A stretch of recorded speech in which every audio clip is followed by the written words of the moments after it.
ఒక చిన్న పిల్లాడు జీవితంలో బతకడం కోసం జీవితంతో యుద్ధమే చేస్తున్నాడు. నిజం చెప్పాలంటే ఈ పిల్లాడి గురించి అందరికి తెలిసిందే. ఇతనికి ట్రీట్మెంట్ చేపియాలంటే 9 కోట్ల వరకు డబ్బులు అయితే కావాలంట.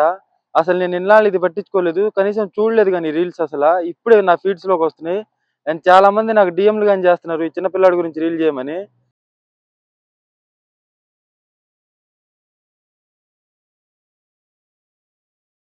యూకే నుంచి రివల్యూషన్ కాదు రెజల్యూషన్ తెద్దాం అనుకుంటున్నాను.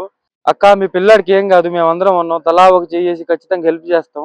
అసలు ప్రతి ఒక్కళ్ళు ఏమనుకోకుండా తలా ఒక 5 పౌండ్లు కానీ 10 పౌండ్లు కానీ మీకు సాధ్యమైనంత, లేదంటే 1 పౌండ్ అయినా ఎంతో కొంత మనం చేసే చిన్న సహాయం అయినా వాళ్ళకి ఎంతో హెల్ప్ అవుతుంది. 1 పౌండ్ అయినా ఒక పెన్ అయినా ఎంతో కొంత. మీ దగ్గర 10 రూపాయలు ఉంటే 10 రూపాయలైనా కనీసం కాంట్రిబ్యూట్ చేయండి. నేను స్టోరీ పెట్టానని చెప్పేసి ఒక ఆయన 50 రూపాయలు సెండ్ చేశాడు.